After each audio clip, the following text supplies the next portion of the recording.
My professor husband 8।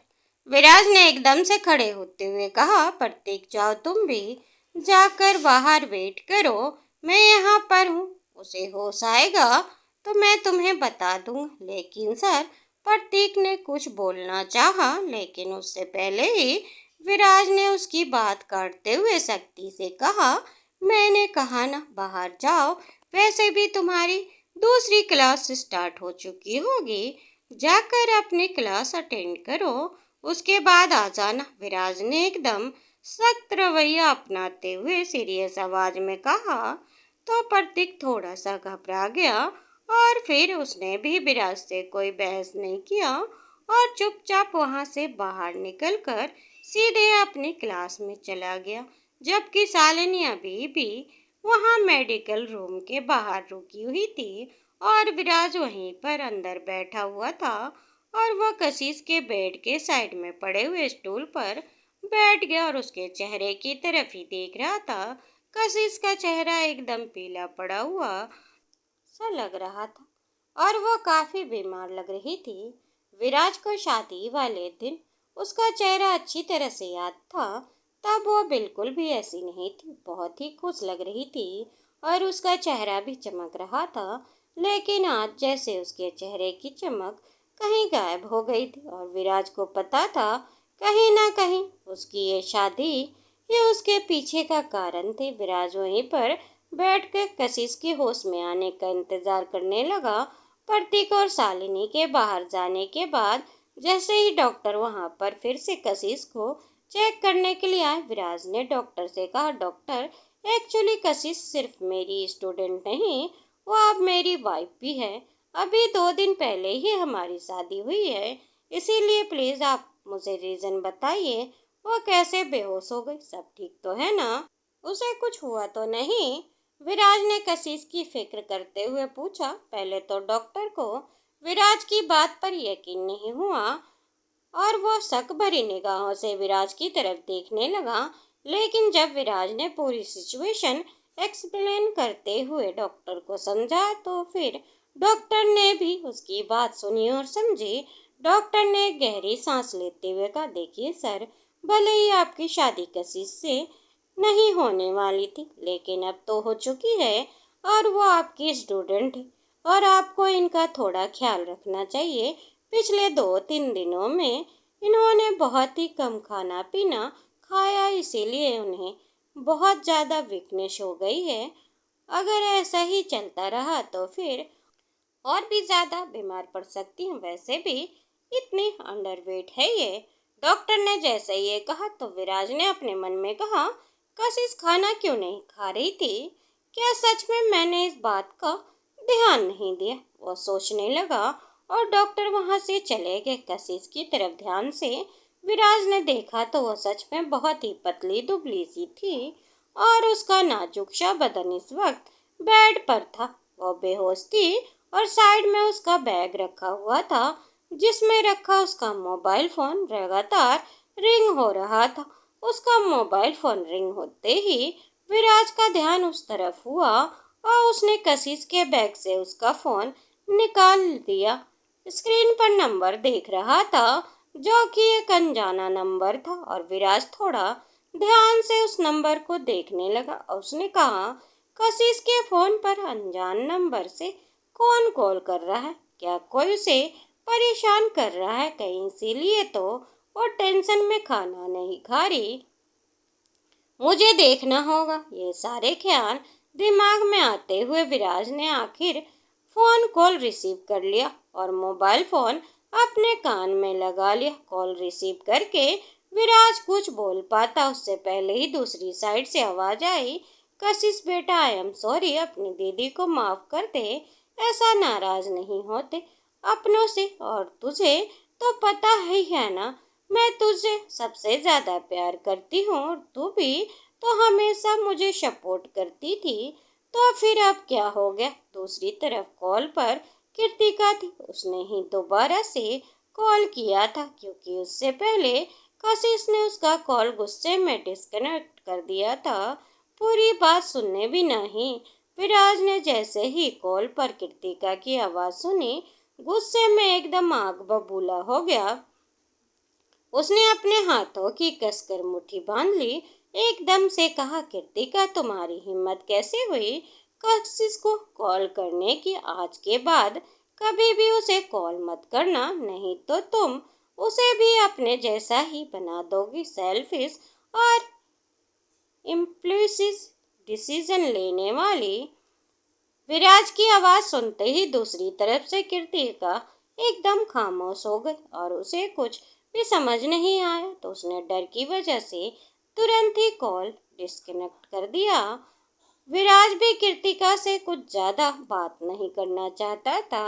हाँ, उनके बीच थोड़ी सी बातें जरूर थी, लेकिन विराज इस बात को अच्छी तरह से समझा था कि अब उसकी शादी कशिश से हो चुकी थी। उसने कृतिका के लिए अपने मन में जो भी फीलिंग थी अब उसे खत्म करना होगा, और कृतिका ने जो कुछ भी किया वो शादी से भागकर, उसके बाद विराज के मन में उसके लिए कोई हमदर्दी की जगह भी नहीं थी, क्योंकि उसकी वजह से दो परिवारों की और उसकी खुद की भी इज्जत दांव पर लग गई थी। कृतिका ने किसी के भी बारे में नहीं सोचा, तो वह भी कृतिका के बारे में अच्छा नहीं सोचना चाहता था, लेकिन वह कृतिका से नफरत करने में भी अपना टाइम वेस्ट नहीं करना चाहता था। इसीलिए उसने एक गहरी सांस ली और कशिश का फोन वापस से उसके बैग में रख दिया। कुछ ही देर बाद कशिश की आंख खुली और उसने देखा कि विराज उसके सामने ही बैठा हुआ था। कशिश को बिल्कुल भी उम्मीद नहीं थी, इसीलिए उसने अपनी आंखें मलते हुए दोबारा से खोली और उसने सामने देखते हुए कहा, सर, आप यहाँ क्या कर रहे हैं और मैं कहाँ हूँ? क्या हुआ था मुझे?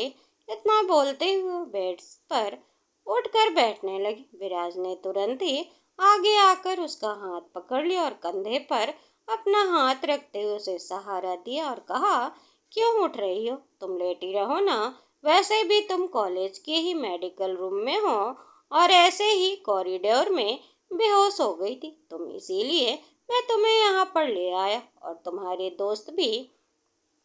विराज अपनी बात पूरी कर पाता उससे पहले ही कशिश ने कहा, thank you so much sir, और मुझे पता ही नहीं चला मैं क्यों बेहोश हो गई हूँ।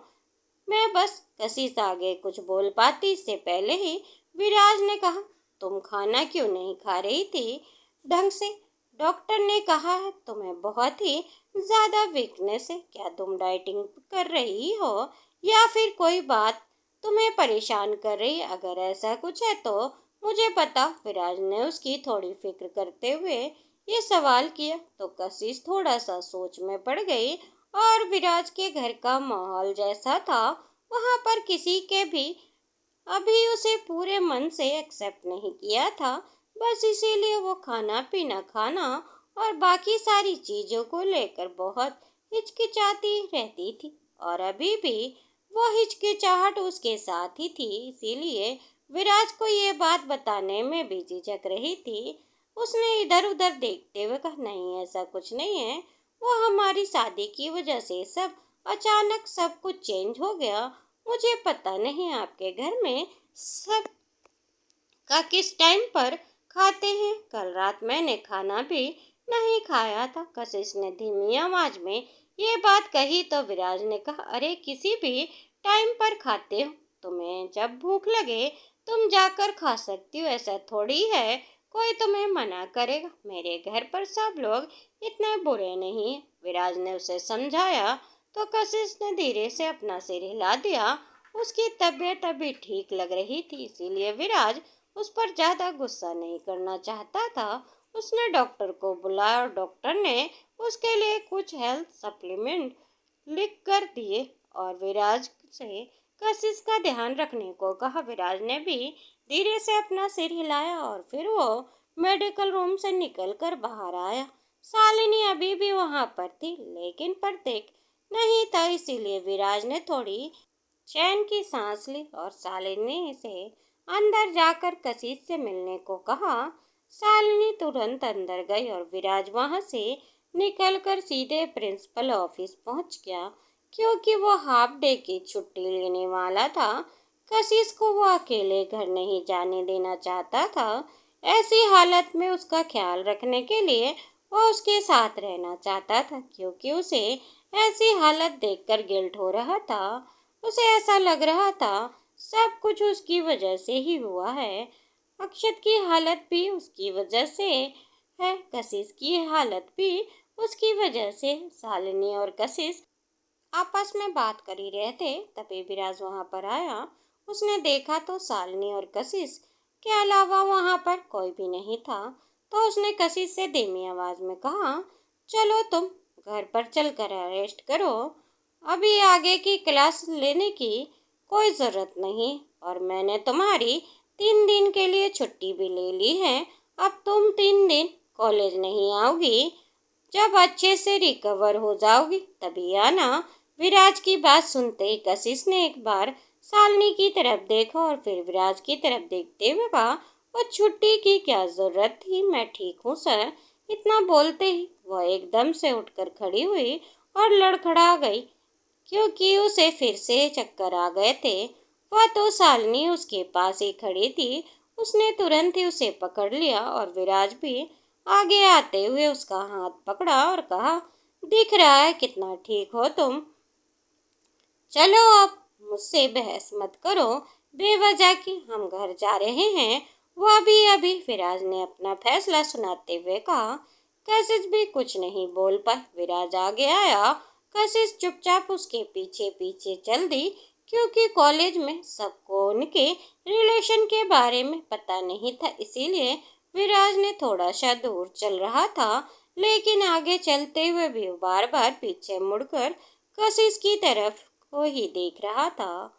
उसकी ऐसी हालत की वजह से शालिनी भी गेट तक उसे छोड़ने आई, और गेट पर आते हुए उसने कहा, यार तू तो इतना बुरा भला बोल रही थी, विराज सर तो इतने अच्छे, देख तेरी कितनी फिक्र कर रहे हैं, और तेरी वजह से उन्होंने खुद भी छुट्टी ले ली। ऐसा हस्बैंड कहाँ मिलता है आजकल, वो भी ऐसी अरेंज मैरिज में, तो बहुत लकी है। शालिनी ने विराज की तरफ तारीफ करते हुए कहा, तो कशिश ने उसकी बात का जवाब देते हुए धीमी आवाज में कहा, हाँ सर का ऐसा रूप तो मुझे भी आज पहली बार ही देखने को मिल रहा है। शायद मेरे बेहोश होने की वजह से वह फिक्र कर रहे हैं, बाकी और कुछ नहीं। और हमारी शादी का भी इससे कोई लेना देना नहीं है। कशिश खुद भी हैरान थी, इसीलिए जैसे तैसे उसने एक बहाना बनाते हुए कहा। शालिनी ने भी ज्यादा बहस नहीं की, क्योंकि विराज उनके आगे ही चल रहा था। इसीलिए वो दोनों धीमी आवाज में फुसफुसाकर बातें कर रही थी। दोनों गेट तक पहुंची। विराज भी जब तक कार गेट तक ले आया था और कशिश उसमें बैठी, और शालिनी उसे बाय बोलकर वापस कॉलेज के अंदर आ गई। शालिनी को अंदर आते देख प्रतीक उससे कहा, तुम बाहर क्यों आ गई और कशिश कहाँ है? वो ठीक है ना? मैं मेडिकल रूम में गया तो मुझे पता चला कशिश वहां पर नहीं है। वो ठीक हो गई क्या? क्या हुआ था उसे? प्रतीक ने एक साथ ही शालिनी से इतने सारे सवाल पूछे तो शालिनी ने धीरे से अपना सिर हिलाया और कहा, बस करो तुम, मेरा दिमाग मत खाओ। और कशिश यहाँ नहीं है, बल्कि उसे जहाँ होना चाहिए था वहाँ है। इतना बोलकर शालिनी वहाँ से आगे चली गई, क्योंकि उसे पता था अगर वो प्रतीक से ज़्यादा देर बात करेगी तो हो सकता है गलती से वो प्रतीक को विराज और कशिश की शादी के बारे में सब कुछ बता दे। इसीलिए उसने प्रतीक को इग्नोर करना ही ठीक समझा, और प्रतीक ने भी ज़्यादा जोर नहीं दिया, लेकिन वो समझ गया था कि शायद कशिश छुट्टी लेकर घर वापस चली गई हो, क्योंकि उसकी तबीयत ठीक नहीं थी। वहीं दूसरी तरफ विराज और कशिश कार में थे। तभी कार ड्राइवर करते हुए विराज ने कशिश की तरफ देखा। उन दोनों में से कोई भी कुछ नहीं बोल रहा था, इसलिए कार में एकदम ही सन्नाटा था। विराज बार बार साइड में अपना गर्दन मोड़कर कशिश की तरफ देख रहा था। कशिश एकदम खोई हुई बैठी थी, जैसे कि कुछ सोच रही हो। विराज ने कार ड्राइव करते हुए एकदम से सवाल किया, सुबह क्या खाया था तुमने? नाश्ता करके भी नहीं आई थी क्या? क्योंकि जहाँ तक मुझे याद है कल तुम शाम के बाद से रूम से बाहर नहीं निकली थी और फिर सो गई थी। मतलब तुमने डिनर भी नहीं किया था। विराज की आवाज कान में पड़ते ही कशिश ने जैसे अपने ख्यालों से बाहर आई, उसने विराज की तरफ देखते हुए कहा, क्या हुआ सर? कुछ पूछा क्या आपने? कशिश ने बहुत ही मासूमियत से ये सवाल किया तो विराज एक पल के लिए अपनी आंखें बंद करके दोबारा से खोली। उसके हाथ स्टीयरिंग व्हील पर कस गए। उसने थोड़े से गुस्से में कहा, एक तो वह कॉलेज से बाहर भी तुम मुझे सर सर मत बोला करो। ऐसा लगता है मैं अभी भी लेक्चर दे रहा हूँ। तुम लेक्चर अटेंड कर रही हो? विराज के ऐसे रिएक्ट करते देख कर कशिश थोड़ा सा कंफ्यूज हो गई और उसने कहा, तो फिर आपको और क्या बुलाऊं? जीजू, उसके मुंह से एकदम ही ये सब निकल गया क्योंकि कृतिका और विराज की शादी पिछले 2 महीने में लगी हुई थी और तब से ही वह हमेशा विराज को जीजू की नज़र से देखने लगी थी और कृतिका और बाकी घर वालों के सामने वो उसे जीजू कहकर ही बुलाती थी। लेकिन अभी जैसे ही उसने ये शब्द बोला तो तुरंत ही अपने दांत तले अपनी जीभ दबा ली और आगे कुछ बोलने से पहले वो खिड़की से बाहर देखने लग गई। उसने अपने सिर पर मारते हुए कहा, हे भगवान, ये क्या बोल दिया मैंने? जीजू क्यों कहूँगी? अब तो विराज सर मेरे हस्बैंड हैं। हम दोनों की शादी हो चुकी है। वो दी के हस्बैंड नहीं है जो उन्हें जीजू कहूँ। क्यों बोलती हूँ मैं भी? उसके मुंह से यह शब्द सुनकर विराज को भी एकदम कृतिका की याद आ गई। उसने एकदम से कहा, तुम कृतिका से टच में हो और तुम्हें पता है ना वो कहाँ पर गई है? शादी वाले दिन तुम्हें पता था कि वो भागने वाली है, लेकिन फिर भी तुमने किसी को नहीं बताया। दोस्तों, उम्मीद करते हो आपको ये कहानी पसंद आई होगी।